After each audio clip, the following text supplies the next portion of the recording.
This conference will now be recorded. All right, we will call the meeting to order. Stand for the pledge. To the flag of the United States of America and to the republic for which it stands, one nation, under God, indivisible, with liberty and justice for all.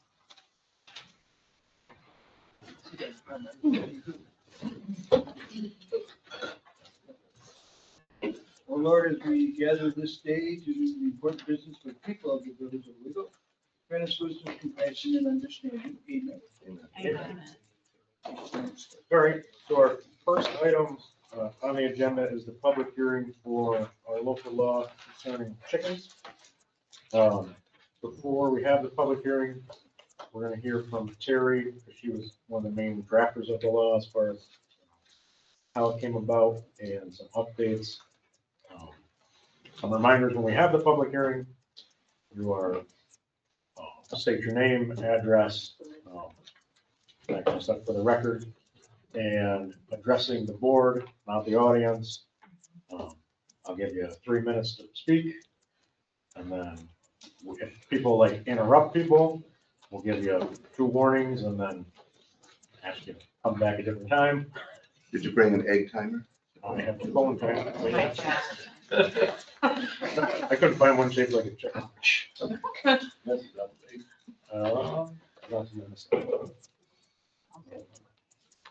Oh, the people in the room will speak, and then we'll open it up for the people online. Because we have 5 people online. Ready? Terry? All right, great. Lots of people have read this law. I think that's wonderful. One of the things we've learned since the draft of the law went out is that there are people that would prefer to have 2 coops because if they have an injured bird or if they're starting some new babies, they need a separate place to keep their injured or baby bird, because that way it doesn't get attacked by the other birds, which makes great sense. So we would be able to amend the law from 1 coop to 2 coops, still keeping the 2 square foot per chicken in the coop, but adding that so that you don't have to worry if you have a chicken that's ill, like you're not going to have a place to keep them. And the other thing is I have different laws from different municipalities. I tried to find as many that were close to the size of Owego. It's really hard to find those. And I have called all these municipalities and talked to them about their laws. So this is where we've gotten a lot of our ideas. So, you know, we've had lots of help from lots of people. We really appreciate that. And I really appreciate all the people from these different towns, villages, and places that have given us the time of day on the phone. We call it the Bloom. So anyway, that's me. Thank you. Can I make a comment? We started working on this law back late spring, early summer. But this is not the first time that we've talked about a chicken law. We first started talking about it about 2 to 3 years ago, and it got dropped. There was nothing done on it, and there was impetus by some of the residents this year that encouraged us to get back to looking at the law. All right. So we'll start on the public hearing. So for those in the room who would like to go. Okay. I'll go first. I've thought a lot about all of this. Excuse me, ma'am, Yeah. did you Oh, get what that? about how you work? You mean everybody doesn't know me? I'm sorry. Wendy Daddy's 383 Front Street, Owego. So I'm just going to read the comments. I thought about this a lot at home, decided I would just read it so I didn't get sidetracked. When a village, town, or municipality has no rules or guidelines, everyone ends up operating by their own standards. With chickens, for example, some owners keep their birds contained while others let them roam. What seems fine for one neighbor, early morning crowing or a coop near a property line, may be a real issue for another. Without clear expectations, there's no fair or consistent way to address noise, sanitation, boundaries, and simple concerns can easily turn into personal conflicts.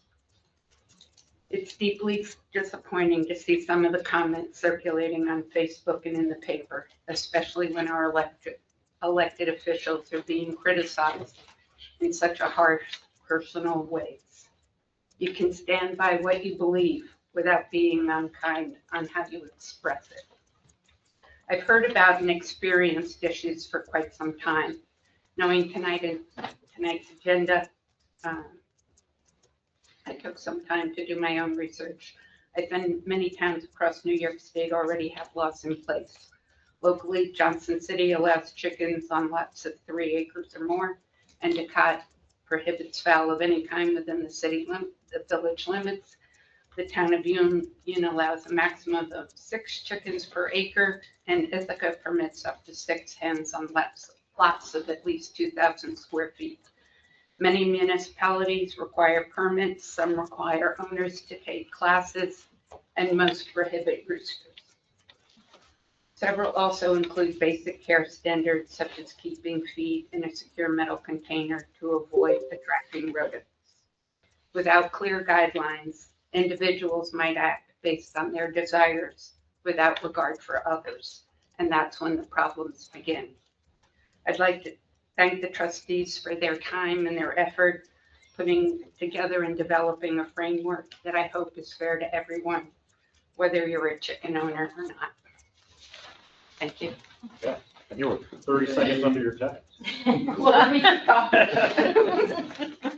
Well, for reference, that's about what 3 minutes is, so. I'll take her 30 seconds.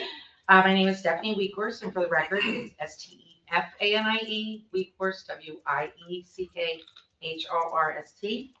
I'm here because of the article that was written about me or had me in it. Mrs. Rod, and I think that's how you pronounce her name, had some very good points in here. There are some things I agree with her on. There are other things I, of course, do not agree with. I do agree that the law is for the health and safety and the welfare of its residents. I do agree that we need to maintain them and allow people to have these chickens. I do agree that neighbors should not be putting their chicken coops and fences onto other people's property. I was not allowed to put my fence on my neighbor's property. I had to move it off of the fence line. I don't know why they should be able to have their chicken coops attached to my fence line. I do agree that the code enforcers should be out there doing this. I did call several times asking about the noise ordinance when a rooster started going off at 4 a.m. and did not stop until 11 in the evening on my summer vacation. Yes, I am a teacher. I do like to sleep in once in a while past 5:30.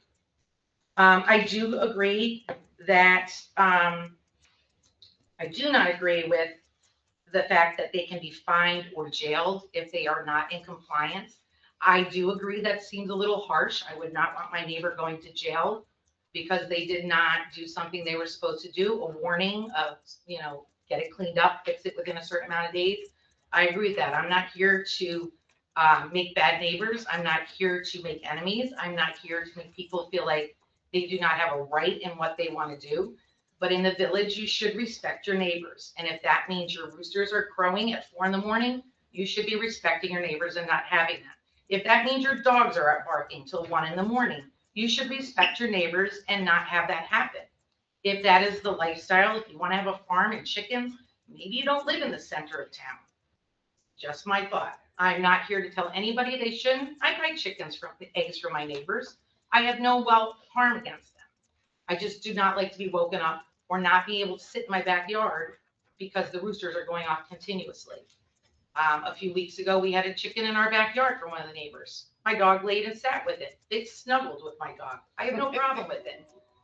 I did have a problem when the chicken couldn't get out of my yard, and there is an extended 3-foot wire up on top of my fence, so I couldn't put the chicken back over. It went into the wrong yard where the dogs mutilated it. That to me was heartbreaking, listening to a chicken being torn apart by somebody else's dog. Should not happen. I agree that they should be able to have more than one coop. If they're sick or babies, they need to be able to be protected. I get that. We had feathers in our yard. I had to go clean it up. An animal got to one of the chickens in the backyard, dragged it into my yard. I had to clean up before I let my dog out. 33 minutes. All right, just saying, I agree with some of her things. I don't agree with all. I'll stay within the 3 minutes for sure. Andrea Jones, I live on Woodlawn Ave in the House of Development. So I first want to say that I really appreciate that the trustees listened when I and other village residents asked them to consider writing a thoughtful law that would let responsible people keep chickens while still protecting the rights of their neighbors. They took the time to listen to everyone, ask questions, and come back with a compromise rather than issue an outright ban on backyard chicken keeping. That kind of middle of the road work doesn't often get the appreciation it deserves, so I wanted to name it and thank you for it. I think as far as practical chicken keeping, the current draft is very reasonable. There's a generous limit on hens, a sensible ban on roosters in a village setting, and clear expectations that coops be secure, clean, and not attract rodents or let chickens roam off property. Those are basic responsibilities, excuse me, for anyone keeping animals in the law, as it's written reflects that. The one issue I see in the wording, and I've talked about this with you, Terry, is that yard size is referenced, not chicken run size. I understand yard space is important to note for sanitation concerns and proximity to other residences, but it might benefit us to note that the recommended run for outdoor enclosure space is 10 to 15 square feet per hen. It wouldn't be ideal to keep 10 birds in a run that's only 4 by 8, for example. I think there's been some confusion about how that translates in practice.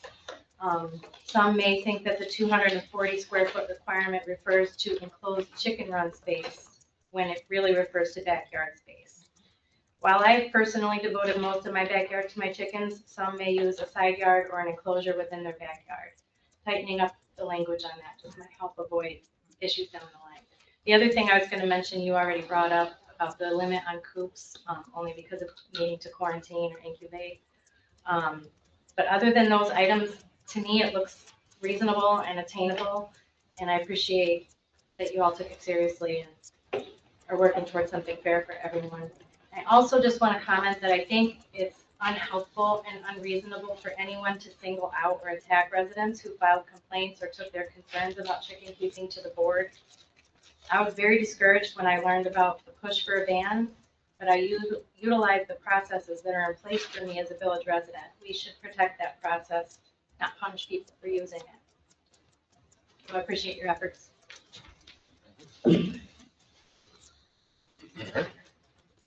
Who else?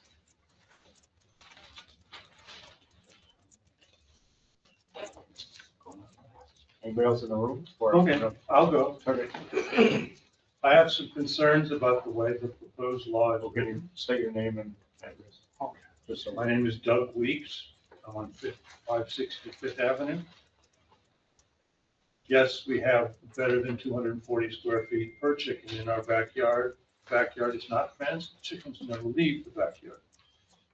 We are in a zoning area called R2, which is residential and agriculture. It allows us to have livestock within the village. That's not addressed in this law. There are different zoning areas in the village that should be addressed in this. There are some areas that may not be suitable for chickens. I don't know. But I know that our area where we are is zoned R2.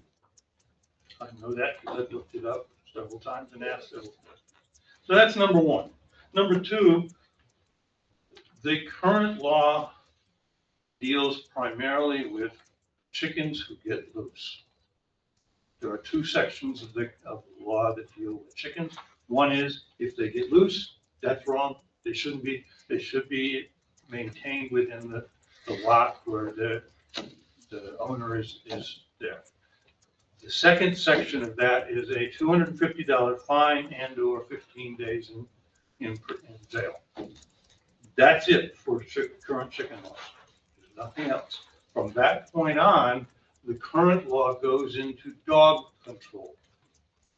Dog control starts with Article 2, Section 82.3 through 82.11. Those are important numbers for you to remember because the current proposed law starts with 82.1 and overwrites not only the chicken law, but all the dog laws. And I don't think that's what the board is intending. It needs to be corrected because that's wrong. Third, well, I don't know, I'm lost count, I could be wrong. The current law says that just for the dogs, that any problem with a dog needs to be reported to the village dog control officer. Do we have a village dog control officer?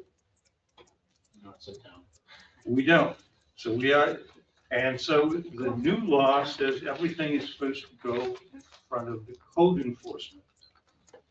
What's the code enforcement officer's job? Isn't it building inspections? Not animals? We have on the books that we're supposed to have a dog control officer. Okay, nobody's enforcing the chicken laws. Why don't we have an animal control officer? They can handle all of the animal calls, take them away from the police, take them away from everybody else. When I ran a nature center locally, 3 minutes. we got a lot of phone calls about 3 minutes. basically what I'm saying is this law, as it's been proposed, needs to be rewritten. It is absolutely wrong. And I have submitted a copy of this to everybody. And I will give you a copy here. They have it for the minutes. Thank you. And I will say that the number, you're correct on the numbering for sure. I've just, the nitpicker in me, my background is law enforcement. You tell me that and Yeah. it is unenforceable the way it's written. Who is next? Anybody else in the room? Okay, so we will open it up to the online people. Yes, hello, can you hear me? This is Laura Young. I wrote the article under my writer's name, Laura Rod. I wanted to address tonight the fact that I am just surprised that we are adding more work to code enforcement. I found out that it is the Tioga County Health Department who directly comes in. We pay taxes to the county for the coops, for the health of the hens, for the removal of fecal matter or composting it, and for possible rodent infestation. Dan Scherer, in the article, it stated clearly that trustee Van Hall had mentioned that the 240 square feet came from him. It did not. He went on record saying it did not. Moving on. Who enforces the at large? I am so sorry. Those chickens crowed. We have a noise ordinance already that can be enforced by that. It can be enforced by OPD, and they can do it. We have it right here. We already pay for it. Okay, as for so the county also covers a chicken at large. It is considered animal neglect. Who covers it exactly is the sheriff's department. OPD can help. They come down, they will take a chicken off a private property. They will take the chicken, catch a chicken, take the chicken. The chicken is lost to the owner at that point because it is considered neglect. Why are we creating a law when every single issue being addressed is already covered under groups that we pay taxes for? That's my question. I don't know. The raising of existing coops in my mind that already exist is very costly to some. My coop exists inside of a historic barn in a horse stall, and I have an outdoor run that retracts and expands. I'm not going to raise that historic barn. I got a quote for $35K starting. I think we're just not being fiscally responsible at all. Code has so many other issues to deal with derelict houses, houses that aren't secure, people living in rentals where the front porch is falling off or windows are missing. They have real issues to address, real issues that concern people and living conditions. Why not let Tioga County Health Department and Dan Shear do his job that he is paid for. Laura, that's your 3 minutes.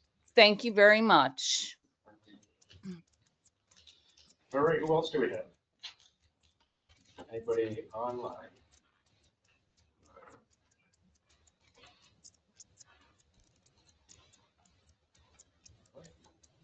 Anybody else in general, in the room or online? Okay, so. We'll close it or leave it open, whatever you guys want to do. Anybody from the board has anything? Okay, no, you don't. Either keep the public hearing open or close it, is what you guys should decide right now. And have a discussion about what you want to do, if anything. Mike, if we close it and feel that I mean, we have 60 days to make a decision. If we close it, we can reopen it, can we not? Yep, you can always reopen it, we'd renotice it, newspaper. In that event. Right. And people are still welcome to come public comment on it. Still. If you send them written comments if they want to chime in. I would move that we close the meeting, Public the hearing. public hearing. I will second that. Let's vote on that. Rusty, it's just to close the public hearing. Rusty? Yeah, before I start voting, because that's the time to stop talking, which once again, it's not final, first of all, the law isn't final, thing isn't final, and we can have more public hearing if we have more information and whatever we want to do. So I vote yes. Laura? Yes. Ron? Yes. Fran? Yes. Terry? Yes. John? Yes. And yes. Okay. So now, do we want to take any action or hear, take in what we heard tonight and maybe tweak the draft? I was gonna say something else, I'll let someone else speak to that. I think it'd be irresponsible to take action to, and so we just heard all this information, we really need to dig into it and tweak what we need to tweak. I think it's the responsible thing to do for the residents. Okay. Agree with that. Agreed to. Motion? Motion We don't have to have a motion. You don't need to. Sorry. So, No action. so then I guess I would ask the things to tweak. So certainly updating the numbering, because it's supposed to be a new Article 3, not overriding the existing prohibition on running at large and block control. And tell the things that we may Yep. find in the next. There's a couple of, Well, we had the coop thing. the coop, so I think One coop to two. Terry talks about 2 coops. Is that the sense of the board? You'd like to see 2 coops maximum? There's a lot about chickens I don't know, I'm learning a lot. We're not deciding that right No, this no, I know, but like when you say, okay, Nate, update the law, am I putting a red line graph together with 2 coops? Or am I I'd leaving like to that unchanged? explore the option of not having like all of this language about it and see about the health department doing the monitoring of the animals. The health department will monitor our local laws. They don't enforce our law. Right, but like the law has like this point system thing that seems to be modeled over the Binghamton drug houses. And I don't see backyard chicken keeping as criminal. And I don't think we need to have this law that has people spying on their neighbors and counting chickens. Yeah, so the law is, yes, it's modeled on like the lockdown laws, where if somebody violates something, then they get points. And the number of points that somebody gets depends on the type of violation. So for example, you would get, well, this says, I believe it's 18 points over 6 months or 1 year period. If you get more than, I shouldn't just talk, I should look at it. Here. Yeah, if you get 12 or more points within 6 months or 18 points within 12 months, then your permit gets revoked. And you can't have chickens for a period of 2 years after the time your permit gets pulled. Doesn't make it criminal, or at least that piece of it doesn't make it criminal. There's no jail time associated with this. And it's, if you have more than 20 chickens, you get 12 points, because you're not supposed to have more than 20 chickens ever. If you violate the 1 chicken per 240 square feet of backyard, that's 6 points. And the violation remedy would be reduce the number of chickens you're supposed to have. If you let your chicken run at large, that's 4 points. Having a rooster is 4 points. And then if you don't follow the enclosure and sanitation rules, And those are also 4-point violations. So it takes multiple violations for somebody before their permit gets revoked unless they commit like an egregious offense, which in this case is having more than 22. At least it's written, again, up to the board, depending on how you want to see it corrected. Mr. Mayor? Attorney Van Wyk was asking us for guidance to tweak and craft the law this evening right now, and I think our general feeling is we're not ready to do that. We want to do some more talking. We're not ready to give that to you. This law wasn't going to take effect until April anyways. We're not going to kick it down the road for months and months and months, but we're not ready to, Nate, to give you that stuff tonight because we got a whole lot of things we got to do. That's fair. Charles? I just wanted to state, the obvious fact that me being raised in New York City, I know nothing about raising chickens. I leave that to the professionals. I know only about eating them. But what stands out to me is the added burden that would go on our code enforcement. That stands out to me. They're already taxed doing what they're doing. Maybe we should look into hiring somebody else to take on that feat, because it sounds like a job in itself, trying to keep up with this stuff, chicken stuff. So I More of the think, stuff we're going to talk about. yeah, so I think that should be looked at. Do we have any? Yeah, I have a question for Nate too. Now, when there appears to be a violation, is there not a warning given to remedy a situation Yes. it's before correct. points are given and so on? People are not just, It's drafted as to require a written warning with 5 days to correct the violation. If they don't correct it within the 5 days, then they get a written notice of violation requiring remedy within 14 days time. And then after failure to correct the violation, that would be a continuing violation of the law. Each and every day that somebody's in violation at that point is a new potential punishment or fine, or subject to a fine. so essentially there's almost 3 weeks worth of time a person has to remedy a situation, correct? 19 days. So is this still a public hearing about the chicken law? No, that's over. Okay, then this is. We're just Yeah, we're just- discussing. Okay, there should be Well, public. we're talking about whether we're going to take action, and then Nate wanted direction on that. And I appreciate, not giving direction tonight since you've heard from the public just now. And everybody's had a chance. They'll have other chances after this. I was going to recommend, we're going to open this for public comment like we do every meeting. And I recommend that we don't be talking about the chicken law again on public comment. We've done that now and we'll do some more. So that Yeah, we got other stuff to do, so. we have people. Yeah, the department heads here that want to go home tonight. Public comment time? So we'll move on to normal meeting public comments. We have comments other than chicken.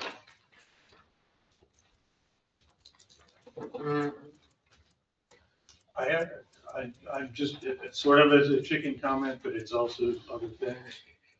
We've invited several of the trustees to come to our house, take a look at the chickens. If any of you would like to learn it, I'm from Detroit. I totally understand not knowing chickens. I'm a new chicken owner. But if you'd like to come and visit, we'll have a cup of coffee. I'll show you the chickens and we'll talk about the enclosure. So they got Detroit chickens? No. Okay, because what I know about is city chickens, and those are pigeons. City chickens, okay, well, Those- No pigeons. It's a different breed. I think we in New York City called the professional football team the Detroit Chickens, don't we? yeah, well, Philadelphia. I still root for them. I have a further comment. This is Laura Young, 22 Fulton Street. There was always, I was told, and I've been made to follow for over 20 years, a procedure when making a complaint, a code complaint, or a complaint to the board, and that was to write it in a letter or email and send it, signing my name, giving my contact, my contact information, as well as code.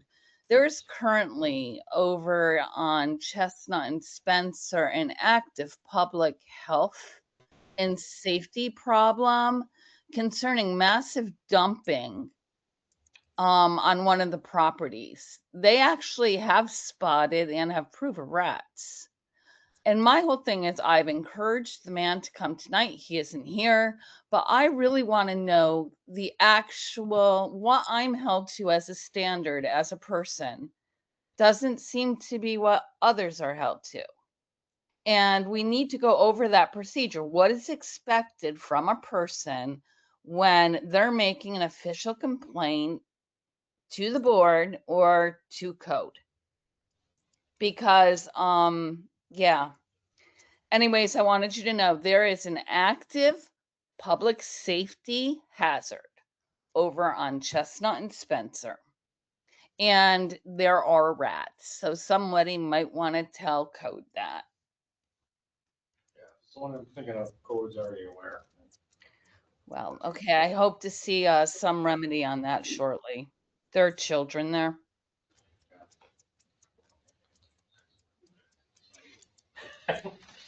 All right.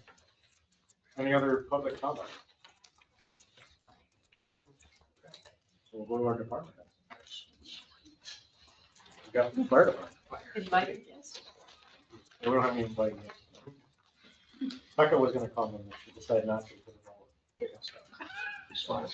34 calls in November. We went mutual aid 5 times. We received mutual aid, really, it's going to show 8, but with 2 calls. One was at Kevin Doyle Automotive. Oh, yeah. We have it built into the system that if a fire comes in for there, we call for a lot of resources. Because it is out of the hydrant district. Speak up a little, because we can't hear you at all. Thanks. Trainings And I included guess everyone knows your name, but I don't. Eric Hawkins, Chief Oh, Legal gee. Fire. Yes, I know you were. Trainings were well attended, 16, 16, 13, and 17. On the 8th, we remembered Winfield Matt, who died on a call. Several years ago, we escorted the volleyball team, the football team. We went down and participated in the winter parade in Sarah, the canter parade Saturday. And the second page is just going over the mutual aid response. Everything is in service and in top form right now. Including the ladder truck? Including the ladder truck. Wow. First time I think I've ever been able to say that. Well, I think it is. Don't touch it. Yeah. All right. Anybody have anything first? Thank you for all you do. Thank you. Awesome. Thank you, guys. EMS, and I hope he's not gonna read this whole report. It's gonna be longer than the chicken. I have to limit him to 3 minutes. This is going to be longer than So, my name is Derek Waddell. I'm the administrator for Owego EMS. I'm acting in lieu of Chief Roden, who couldn't be with us tonight. So I'm not going to read this word for word as I've been asked by the lawyer not to, but as you can see, a couple things I do want to point out. I've been talking with Terry, and you can see that there's a different flow to the meeting, to the minutes. Some of the things we want to point out and stuff that we want to make you guys well aware of in the community. So the calls for help, we had 124, actually that's 125, I was corrected today. 95 calls, that's the amount of calls that we were responded to and charts were made, so that means we had patient contact. 29 dropped calls means those were calls that the Village of Owego Emergency Squad could not make it to for one reason or another, whether it was code 3, we didn't have a crew, or code 2 or code 3 calls. 8 mutually given, and then the 29 would have been mutually received. Personnel, we just added in, we want to keep tracking of people that are actually riding, so they're all listed in here. One thing that we want to point out is that we are volunteer driven. That is our priority. And it shows here, we have more people volunteering to ride than we do compensated members. However, the compensated members are doing the majority of the hours. So I can always break that out later. Scott Seals was a paramedic that we hired per diem. He passed all of his stuff and he's on the break now riding. We have some new volunteers that are up and riding. We had a couple of interviews. One of the interviews you have here is somebody that we actually want to talk about hiring. I know there was some discussion prior. He interviewed early spring and was denied. So we just wanted to bring it up tonight and see what it was because we didn't know why. This was before Mike and I were doing the interviews, so we don't know why he wasn't hired back then. Maybe somebody can shed some light. We're not 100% sure. The other guy, Josh Slater there, we just need to do some more background checks on him. So we're not ready to move on him yet. We have another guy that we're going to interview tomorrow to hire. I submitted my job description, or this job description was submitted for civil service look. I know Chief Roden was working on it. I'm not sure where he got to with it. There's a note here. We've been in discussion with Nate on regards to per diem, part-time, and full-time employees. One of the things that we realized that we're running into is civil service, anything over 19 and a half hours is technically considered full-time, I believe, right, to civil service. So right now, just in lieu of working our schedules, we didn't realize that. So technically, most of our staff that are working right now already are full-timers by civil service law because they're all working. If they work 2 12-hour shifts, that's 24 hours. We were under the understanding that the 30 or 32 hour was like the cutoff for full-time. We didn't realize that 19 and a half was. So we're looking at how to just work in with this. But another thing that we need to figure out is what can we do with the people that want to ride. Currently, we have some part-timers that want to put in 36 hours a week. They don't want anything other than money. They don't need benefits. They don't need retirement. They just want to work 36 hours here in the village. So we're looking at, can we have them potentially sign off on something saying that they don't want the benefits or anything like that. So we're working through that and looking at that and trying to designate what per diem is, what part-time is, and what full-time is. The flip side of that is, with that, we also want to require time. We have per diem people that literally haven't ridden a shift all year. We want to potentially drop those people. We want to give them an opportunity to ride, or to come on board. So this is actually going 2 ways.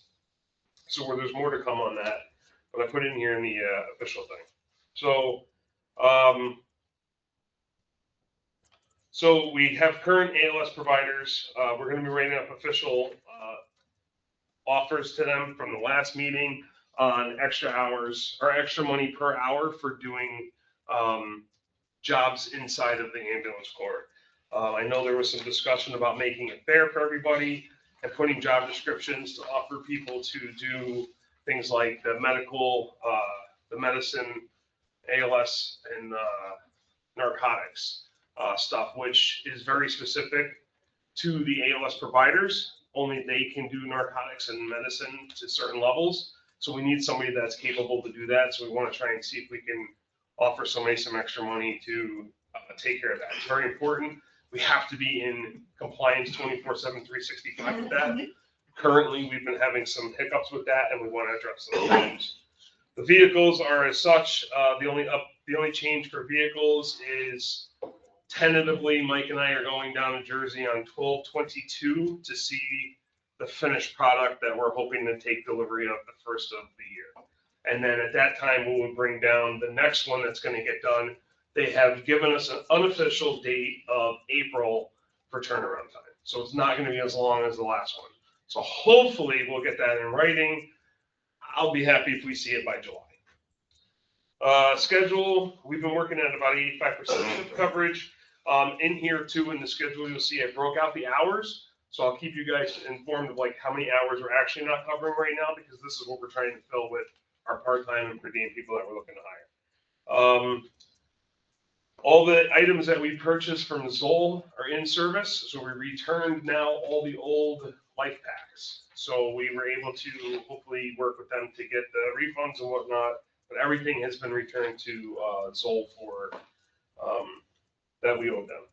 The New York State Department of Health letter has been sent out. We're still waiting for a response from the state on the name issue that we were running into. SOG 43 is up and running, been working good. The building needs assessment. I know last week or last month there was some talk on it. but, we were just waiting to hear back from the other committees or the other departments about what, if everybody wanted to sit down, and talk. At this point, it's been months that we've been talking about this, and nothing's really happening. I've been talking to, the county about options. I did briefly talk to Chief Hawkins about some ideas that he had for the fire department, but at the same point, it's like, we really want to sit down and just talk with everybody and see what the needs are. I know that there's a lot of naysayers, but I thrive in being told that I can't do something. So I'm going to put in the time and work to make this happen. And I'd just like to have the support from the village board. There are avenues to do this. There are ways to do this. I know it. I live in America. You can't tell me there's something we can't do, especially if it's something that we need, right? This is not just a wish list. We need something. We don't have an adequate space. I got guys sleeping on blow-up mattresses. It's just not conducive to run the business this way. And, working with the county, yeah, I know there's gonna be a lot of hoops that we have to jump through. I know there's a lot of things that we have to do for property. I know that there's maybe not gonna look like the way we think it's gonna look like. But at the same point, we gotta do something. We're losing time. We're losing time fast. The firehouse is just not making it. It's falling apart around us. The door trim fell off the other day. There's parts of the brick, which I was actually gonna bring with me today, that fell off the front of the building, which I forgot to bring. So we just know, and we need to do something. When I talked to the county recently, they're on board with anything, but they just want to know that we're on board with whatever time and money and the effort they're going to put into it. Because they feel the same way as I do, is that we can do something. It's just, what do we want to do? And how do we want to move forward? I still would like to sit down with at least the department heads from fire, police, and EMS and just do a bigger needs assessment, at least right now, just to see where everybody's heads are at. There's funding coming out again for us this next year, and we could be talking multiple millions of dollars to do something. And I know there's going to be a lot of work involved, and I'm totally on board with it to do it for whatever we need to do. Right now, Mike was going to ask about talking about getting the third floor done, and I don't know if did Mike end up reaching out to you, Eric, about third floor? Okay. So you want to know what the third floor status was of the building. Now that the roof is fixed, can we get the rest of the building fixed? If fire doesn't care, or the guys from upstairs, can we move upstairs for right now? To get out of company 2, clean it up, move the stuff over. We can have better access. That's just ours, so we can track things better. We can move all of our stuff up there and just have the third floor, at least half of it, maybe, for right now. I know the village says that it's their building and the fire department and us are using it.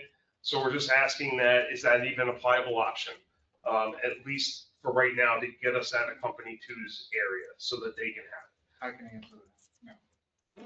Those company rooms are owned by the membership of the companies. Mike has come to me several times on this, and I've told him several times, for us to go to attest, because he was present for one of them. They're not owned by the village. They're owned by the membership of each company. Company 4 is up on the right. Company 5 is up on the left.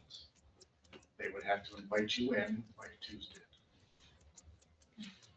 They are own everything property-wise inside them, and the rooms themselves are property of the members of each company. Okay. Thanks for that question. So that's just one of the things that we were hoping to discuss tonight. Billing updates. We've been working with submitting all the charts that we legally can, which I know that we brought this up last month, that we didn't supply the billing updates for a lot of charts that we could have. So we're getting caught up on that. There was a question last month about our learning management system and our CMEs, which is continuing medical education systems. We are currently signed up for EMS 1 as of today, so we can start getting our membership back up and running and get them compliant for 2026. As of right now, we only have 3 people on the cusp, but I've already reached out to the State Department of Health to ask for an extension. The Department of Health knows our situation. That was absolutely not a problem. they can grant us 45 days without hearing anything, but I don't think we'll need it, but they give it to us anyway for those members that are due like January and February. The fobs are getting done. I think it's Central Station next Monday, starting Monday. So that'll be a help with all the safety issues that we've been having over there. And then the rest of it's just some stuff. Oh, the clogged toilet, second floor, someone shoved or tried to shove mop head into the toilet. That's what Martin's pulled out the other day. I don't have the picture of it, but we do have a picture of what was stuffed down into the toilet. It is definitely nothing that could have been flushed. Somebody legitimately jammed the mop head into the toilet. So not really sure who, so I don't know. And then the basement, the toilet downstairs in the bay is leaking. Mike said that we have to split the cost if we call Martin. It was leaking again. The water was all over the floor. So I can call them tomorrow and, okay. So I wasn't sure on that one. In the basement, so we were down there the other day and there was like actually like mold growing on the one wall, which I don't know if it was there before, but it was kind of gross. So I just wanted to bring up and see if there was any movement on cleaning downstairs. Right, nobody's supposed to be down in the basement. Yeah. So if nobody's supposed to be in the basement, from a code enforcement perspective, it needs to be locked, shut off to everybody. Because right now it's wide open. Anybody can walk down there and get into that space that has access to the building. And I agree, nobody should be down there. It's disgusting. But we need to do something to close it off then, because people are going down there. And I have proof of it, but I don't know what they're doing down there or why they're going down there. The washer dryer is down there. Nobody's using the washer and dryer. Yes, they are. Yeah, Oh, My they hu- are? My husband does his house there. that's the only thing that I know. Oh, okay, so that explains why people have been down there. Yes, absolutely. So nobody's supposed to be down there, to my understanding. Hmm. So if people are going down there and they're breathing in all the mold and whatever else is down there, that could be a problem. I didn't realize how bad it was. And there's still toilet paper on the floor from the last flood or the last backup or whatever. So who do we need to talk to about that? Closing that off. Because right now you literally physically can't close it off. There's no way to close it off unless you put a board at the top of the stairs. Because Sounds like a building and grounds issue that the fire chief, you and Fred should talk about with Mick as to Mick and Terry about what needs to exactly be closed off. If Okay. the washer and dryer need to be relocated, then that's, fixed and then, boarding it up otherwise. But the village board is not gonna give you an answer about this because they don't know. Gotcha, okay. You gotta go to the right people to get it fixed. All right. So that's all I have for now. And then that person, do you guys remember why he wasn't hired? I would recommend the village board not answer that question. Oh, yeah, well, that's true. Well, we'd like to bring him up to be considered to be hired, so. Did you say that the roof was fixed and you were ready to move? The roof isn't fixed. Right. The The tower's fixed. The roof has still got to be put out. Starting to. So those rooms are, I mean, if we had some thoughts about rooms, they're not ready anyways. Well, they gotta be remediated after the. Yeah. The study's done. like- I'm just saying, so any of your thoughts there, They're not. Gotcha. it's gonna be a while yet for any of The that. roof of the tower looks pretty damn good. It does, yeah, come on. Flashing is wonderful. That's not for him. So, yeah, just the person. I don't know how that works. Do you guys? I'll make that motion. Don't you worry. Oh, okay. And we want to hire this person per diem. Per diem for right now. Yes, this is a part-time per diem, EMTB. And we have had someone who recently went to another job, so we've lost a person. And I mean, I remember the interviewing this stuff.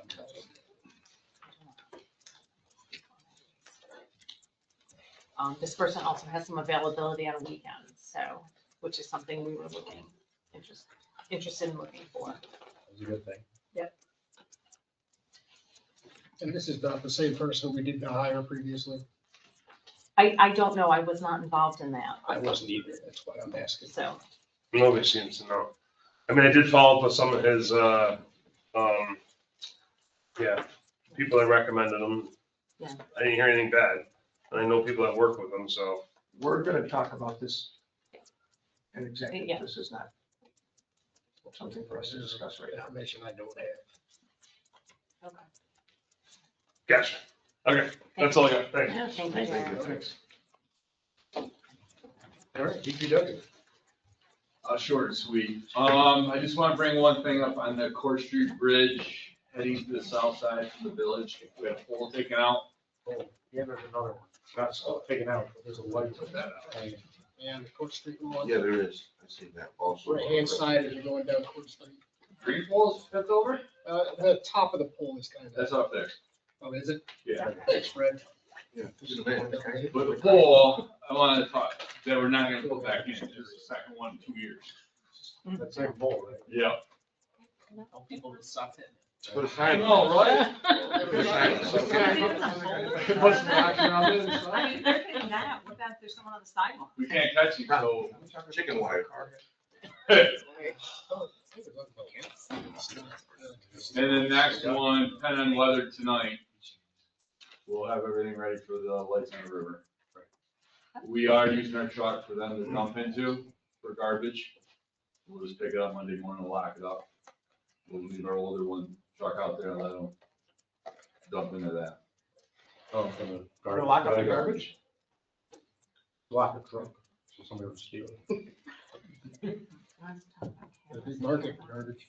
Oh, that's my other complaint, is that we're having people in the village dumping Oh, yeah. couches and stuff down at Kanawani at our leaf pile and branches that cannot be down there because we'll be in trouble by DEC.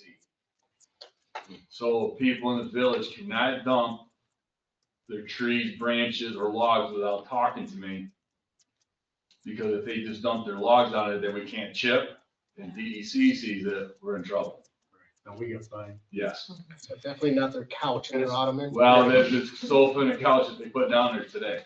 Right. Well, take your recliner down there. Yeah. Just thinking I can't. I can't wind down the leaf pile. It's gotta be mulch. So now we have to dispose of it. We don't know who put it there. Correct. And it's gonna cost us another So 40. we're losing that 40 dumping bucks. fee plus whatever man hours. Correct. No. it's just a pile. Either put a camera up or. Well, I'll bring a hunting camera in. I was gonna say, come with a quote for fencing. It's getting close to that because they're, especially now with leaf season and people are cleaning up their yard. I'm surprised they had the energy to bring their couch down. They usually leave it for their house. You know, It's true.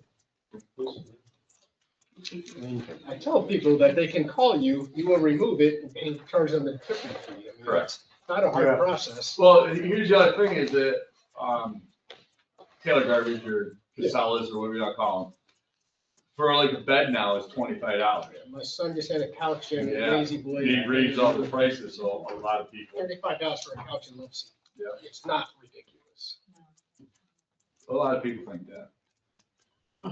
I did tell somebody last week to call you guys about, they asked about getting rid of something. I said to call you. And then you would charge them whatever it costs us. Yep, whatever it costs, dumping fee and for us to do it. It's not a body, so you're fine. No, your couch. Yeah. Hopefully it wasn't that one you sent. Sounds like a good business opportunity for somebody. You never know. You never know. Absolutely. But hopefully everybody shows up Friday. If we just like, I'm gonna be done this week, because I'm gonna be getting up early tonight, tomorrow. So. Yeah. We're all ready. 4 AM. Yeah, starting at 2, so I'll be up till 3 if I get called Salters up first or whatever. But we're all set. Ready to go. Perfect. Thank you. Thank you, Second there. Pat. Drive safe. Yeah, I won't take that. Good luck in the morning. Yeah, thank you. I wrote first, right? It is, matter of fact. I'm glad. See you, Fred. See you, buddy. When I hit that manhole, I'll wake you up in the morning.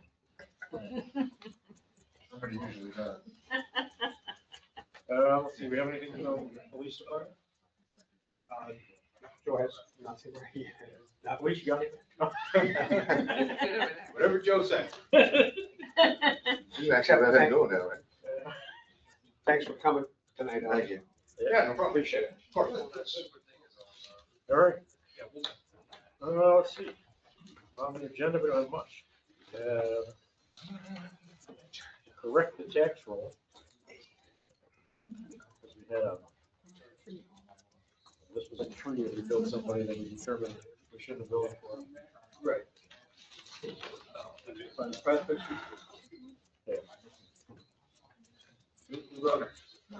We already took it off his bill.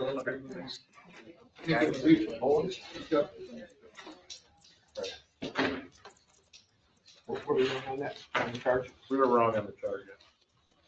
You go to court. No, I don't. That was not on that. Something with the same guy. But yes. We gotta do this motion. This is this one, and we did it wrong. We did. Move to approve the application RP 554 for, I can't even say his name. You know what I mean? Second. Okay. Any other discussion? Hold on, Mike. Brian? It was seconded? Yes. Yes. Yes. Jerry? Yes. John? Yes. Rusty? Yes. Laura? Yes. Yes. And got payment of bills? Pay the bills. I second paying the bills. Yeah. Any questions on the bills? Five on the top. Probably the cheapest he paid in a while. That's what we like. Rusty? Yes. Laura? Yes. Ron? Yes. Brian? Yes. Carl? Yes. Jerry? Yes. Good. No, I was waiting. It's all good. Yes, I know. I forget. Next thing is the minutes. I motion we approve the minutes as submitted. Okay, any questions on the minutes? or Comments? I emailed it out. I'm sure they got it. I can't say it. Fran? Yes. Terry? Yes. Charles? Yes. Rusty? Yes. Laura? Yes. Yes. And yes. Okay, trustee reports. Rusty? No report. Ron? No report? Charles? I have no report. I just wanted to, You had your wish chance. Sebi a belated birthday. You don't have to comment yet. Just saying happy birthday to you from the board. Will be a public comment soon. Thank you, guys. Welcome. Happy birthday. Laura? I do have a report. I sent the call to art information out to artists that requested it. And we've received 3 submissions to date so far. I have to update the website. Talks about 2018. Yeah, so we've received questions and answered them by email to the people. What we're gonna do is load them up on the site so that everybody can see the information the same that's been put out.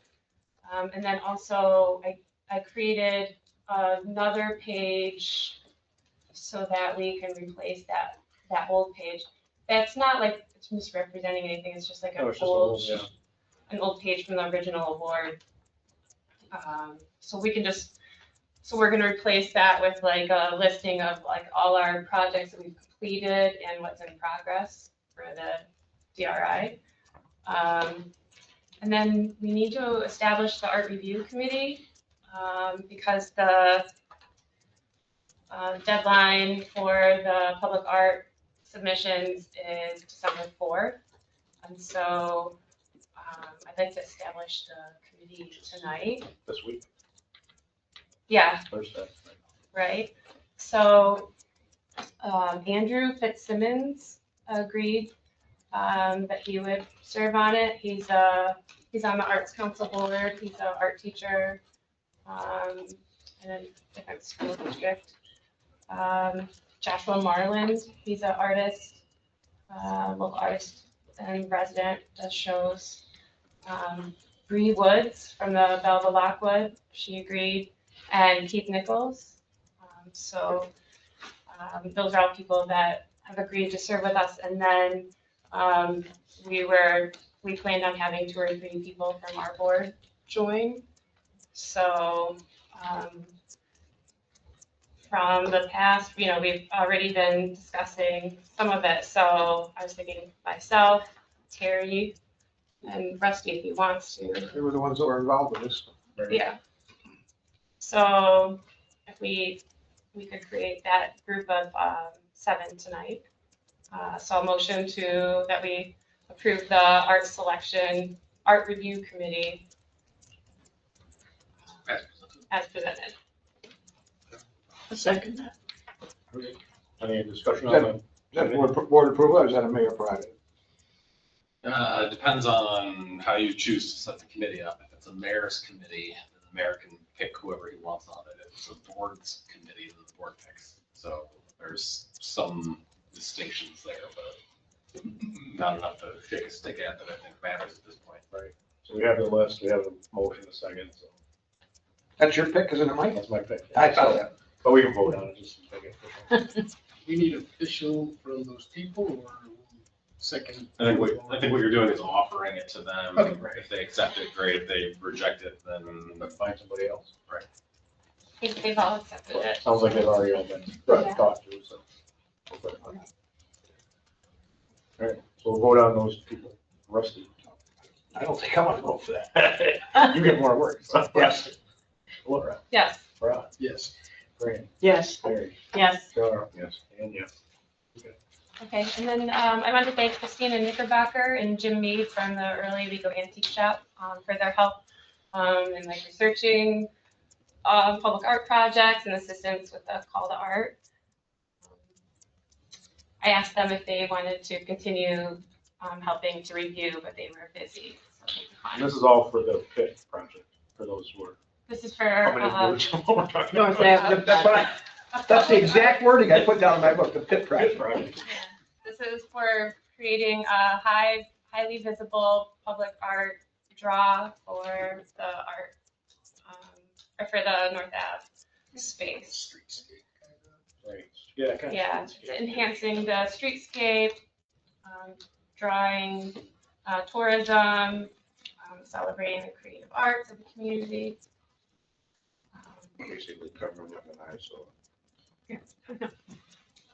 And so the CAC committee, we've been working on the solar array for the DPW garage rooftop project. The contract is still in development. We're waiting on numbers for battery storage options before deciding what size we want to go with. We can't do behind the meter powering of both buildings. We have to pick one or the other. And so they're looking on the pricing for batteries for that. The standard is to shoot for 4 hours of backup power at the full site load. And these batteries are an available option for us to explore after. And so I've found a grant to cover that. It's not included in the current. Just giving it back to NICEAG. Yeah, yeah. But it can't come out of the current grant that we have because we're using it all for the system. And our insurance agent came back and said our system would raise the coverage for that building about $340 annually. So that's really no big deal out of like just one bill that we would have been paying. So that's nice. I attended a webinar for New York State Department of State Planning, Development, and Community Infrastructure on implementing resilience, which talked a lot about the Bond Act funding. So I learned about restoration and flood risk reduction program money and inland flooding and local waterfront revitalization money. And there's attended the webinar for winter maintenance and salting best practices. That's a Southern Tier 8 and Broome Tiger Stormwater Coalition program.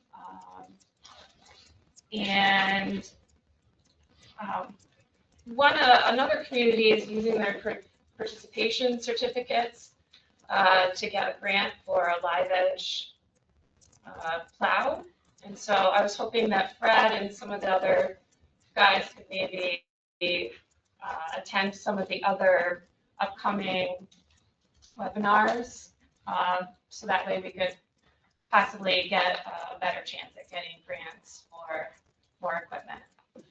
So I did include the schedule in my report so they can see what's coming up in the next month. And I attended a webinar on the National Weather Service flood and inundation mapping services. I met with local residents on the chicken law, and I passed tests in the independent study program with FEMA's National Disaster and Emergency Management University for the Introduction to Incident Command Systems and Social Media Emergency Management. And I just shared a flyer about all the upcoming webinars for the Broome Tioga Storm Coalition. And so I previously did share it with the department heads, but we can send our people to a 4-hour training for free on December 16th. As part of this, it's put on by Wendy Walsh for that training, and that's on erosion and sediment control. And that also would help us, they get certificates that would help us apply for grants for more help with like the cemetery and the ditch programs and getting trucks to do the maintenance work. So I just encourage them to attend. How many people are looking to attend that? However many can. I mean, because we obviously have to run our DPW people. I mean, I don't know what would be a beneficial number, like if Fred went, or the supervisors, or what the ideal candidate would be. So it might depend on the training. So one of them's coming up is post-construction stormwater management. So that might be really good for Mick. Right. And then there's one on snow and ice training for people plowing, one person plowing a truck. And so any of our guys that are plowing by themselves, and that one's going to happen actually in Binghamton. It's like more of a field trip training. Hopefully there's no snow today. That's no. They can plow their way to Yeah, I mean, I agree, we definitely need more education and opportunities. Yeah, there's a illicit discharge detection and elimination, so that'd be a really good one for Dirk to go to. So These are all free. they're all free, except for the 4-hour training, but it's free for our municipal employees. Gotcha. Okay. That's it for me. Terry? We have OHPC on Thursday, and we just have some applications. And are we able to look at this EMTB tonight, or was that something Rusty had said something about executive session? Talking about hiring somebody, yeah. We don't want to discuss that in public. Okay, good. Well, I'm Yeah, gonna, we need to ask for executive session. I'm gonna ask for an executive session. Waiting for other things too. Okay. Then I would like to request an executive session to discuss EMS and other matters. Employees in the EMS department. There you go. Is that a motion? We got a second? That was a motion. Second. Yeah, and discussion about having executive session right at the end. Yes. We'll do it after public comment. Rusty? Yes. Laura? Yes. Ron? Yes. Fran? Yes. Terry? Yes. George? Yes. And yes. We'll make a pretty good time. Yeah, we were. Still can. We still can. Everything's ready. And that is it on my report. I thank you. Fran?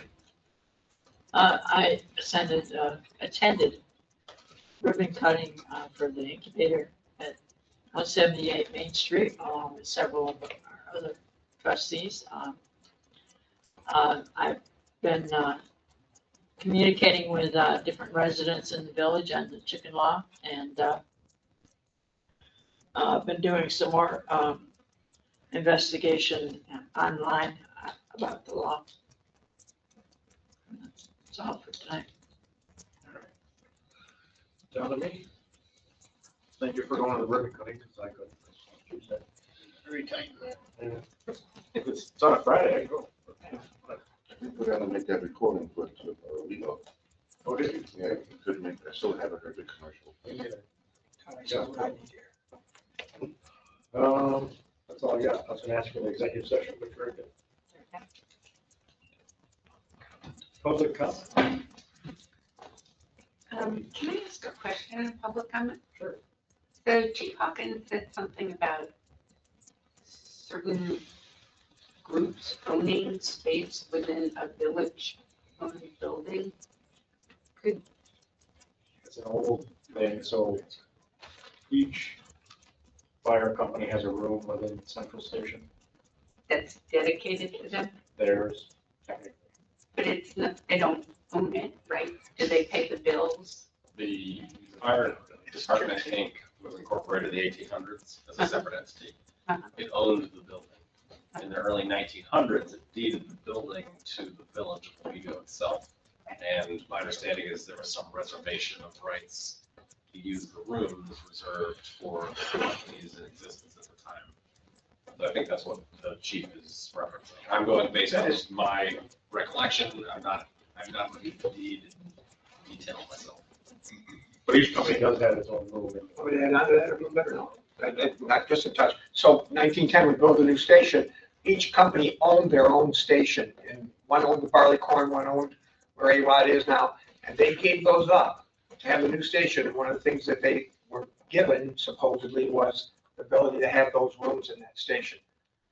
That's where that comes from. Right, I understand the concept of. So the owning is a identifying. tricky word. Yeah, like owning is a different word than designation. I have not reviewed the deed Okay. or any of the documents relating to the proceedings from that time period to have an opinion about whether anyone owns anything in that building, as the word own is traditionally used. Will somebody look into that? When I am told to look into it, I will. Mike, will you be requesting that? Yes, especially, Well, because if there's a better reallocation of the space, they all get to independently say, nah, I like what I have, and whatever. So we'll be looking at it. I have another question. Do all of the companies still exist? Yes, Yes. it's private. Yes and no. There was Yes more. or no? What does that mean? Who's right? They don't all still exist. So which ones don't exist? Company 6. Used to be more than 5. Used to be 6. So what are the numbers of the ones that do? 1, 2, 3, 4, and 5. And how many rooms are there? 4 rooms are there. You're asking the questions, I'm answering them for you. Okay. What is it, Roman number? How does 5? Company 3's has its own building on Talcott Street. Okay. That makes it five. You ask them, I answer. Sorry with you. I have a question for Rusty. Shoot. So whether it's. Fire department, can I suggest you want to have? No, this comes down to code enforcement. Over years, there's been different issues about code enforcement, whether it's signs or dumping or buildings with stuff coming off of them for questions up there, we're good. And then the comment was, oh, do we need to hire another code guy? Are our current code guys doing everything they should be doing in the time that they're supposed to be doing it? Just speaking as a former business manager, before you hire somebody, are the guys that are currently doing it, doing a good job? I would suggest that the village trustees not provide an opinion about employees' job performance in a public session like this. Sure. I will say they're very busy. Kind of, if you're gonna say nice things, that'd be one thing. If you're gonna say bad things, that's a different thing. But it seems to be an underlying question of a lot of discussion. So some assessment would seem to be in order there. In a perfect world, we have more money, we would have the appropriate coverage. like an animal enforcement officer. Yes. This one is definitely needed, but we just don't have the funds. Because I remember reading through laws on OHPC and it references committees that don't exist. I mean, I think the whole village code, every part of it that I've read through has reference to things that don't exist anymore. For whatever reasons, but again, the reality of, you're gonna call the sheriff and they're really gonna come down to chase a chicken out of your yard. I really don't think that's gonna happen, so there's something about, okay, they're supposed to do it, but they ain't gonna. When do you just start dealing with reality of who they don't want? And then just one other comment on that, because I think some of the people in the audience were going this way, as well as some of the members of the board, focusing on, the chicken law and the enforcement is this and jail and fine and this. One benefit that nobody was mentioning was it at least would give a standard understanding of what is expected amongst everybody. And if you assume goodwill on neighbors, that probably takes care of a whole lot of the problems. There's no rule, so I'm gonna do it whatever the hell way I want. Oh, there's a rule? Oh, okay, I guess I better do it the right way. I don't think you need the stick for every situation. It's for the outliers. I think a lot of people would come at things with a little bit of goodwill if there was a common understanding that was fair and reasonable. But nobody was talking about that. It all came down to enforcement and what were the sticks to force somebody. You were assuming the other people were going to be belligerent and mean.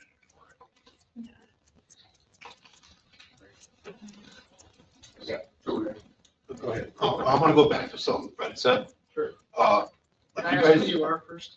I don't know. oh, I I'm apologize. Jesse Tuttle. I live on 242 East Temple Street. Thank you. If you guys wanted to write up a contract or something with my company, we can get rid of that garbage stuff for a little more than half that you're being charged down here. Plus, There's a business opportunity there. so if you wanted to do that, want to sit down with me and my wife, we can. Yeah, give it Fred. You got it. Well, I said to him, he said I got to bring it up with you guys. So. Well, we would have to make a call. So what I'd suggest is talking, like, if this is something that Fred is okay with, talk to Fred, give him a quote. If it exceeds the village's procurement threshold for competitive bidding, then we'll have to put it out to a public bid. If your quote falls in line with something that we can get 3 quotes from, then your quote and 2 others would be Fred's responsibility to present to the board with a suggestion on what to do. If it's less than either of those, and it falls within just the, Well, it's like 25 for a mattress. I do it for 12. Yeah, so, and then what you're talking about is like, hey, call me up whenever you got a mattress. No, well, I would go up down Monday, get a list for weekend calls. Yeah, so what you're talking about is like, we need a sense from Fred how much money the village would reasonably spend in a single year on utilizing a service like yours in order to understand where it falls within the village's procurement policy. And then either do bids, quotes, or award if we reasonably expect to spend less than, I'm gonna say it's like $5,000. I don't know how many mattresses and couches we're talking about. Well, it would be like mattresses, couches, TVs, all that stuff. About it, and I will be here on Friday, and Fred can talk to me about what he should be asking you to present something to the board if that's what Fred wants. I'll get my finders for you. I just wanted to bring up something.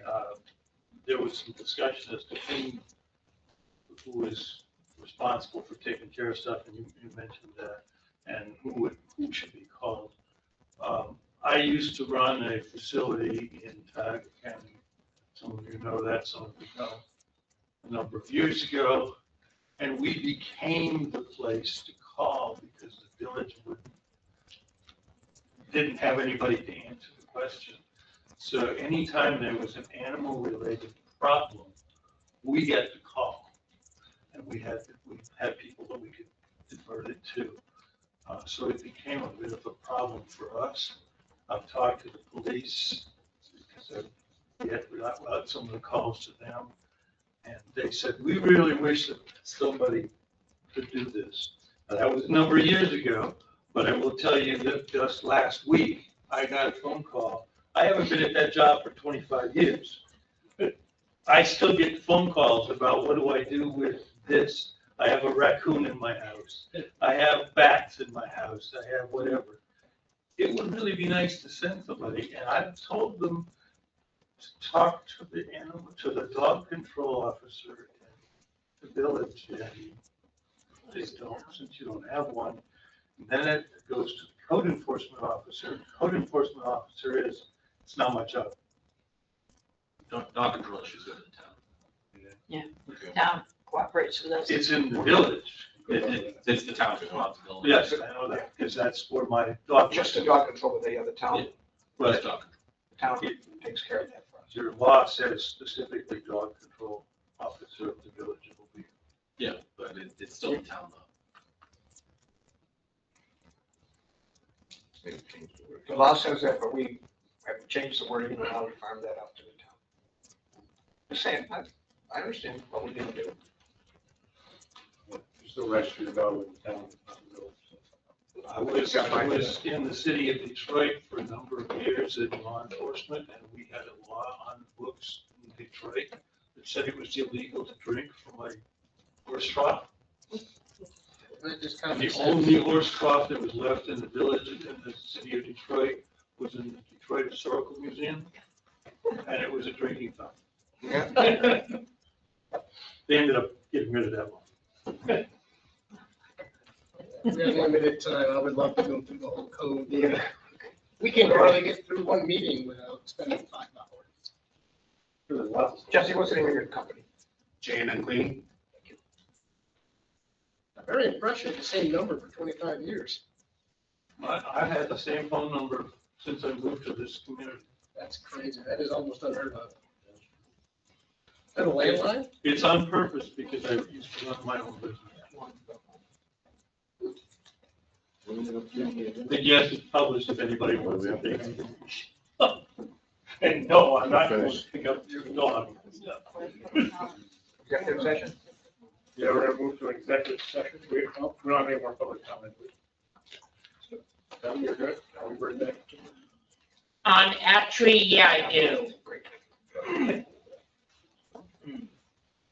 So, as I do like to let everybody know, just like I shared last year regarding my 25th birthday, my actual birthday was 4 days ago, which was on November 27th.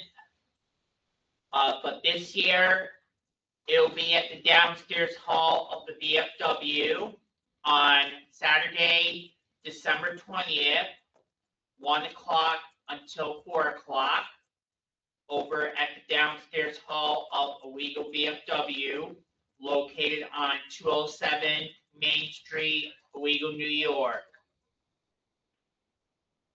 It's going to be my 26th birthday celebration. Are we invited? It's going to be a public community event. Everybody is. All right. Woo-hoo. Thank you, Sammy. Good night. Happy birthday, Seven. Good night, Thanks. everybody. Thank you.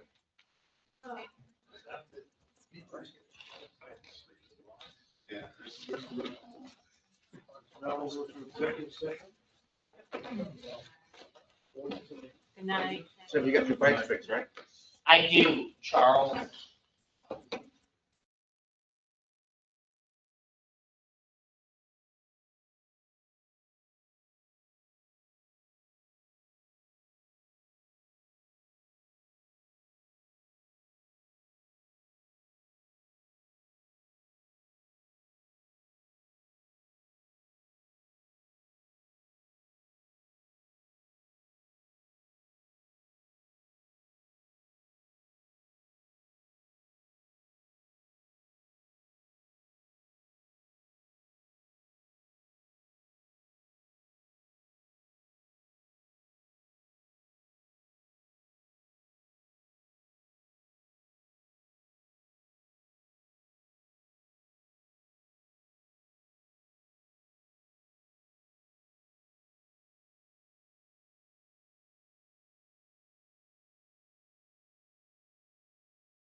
Okay, we're going, and we're gonna say it anyway, so. What do you wanna do? Your homework is to read up on the chickens.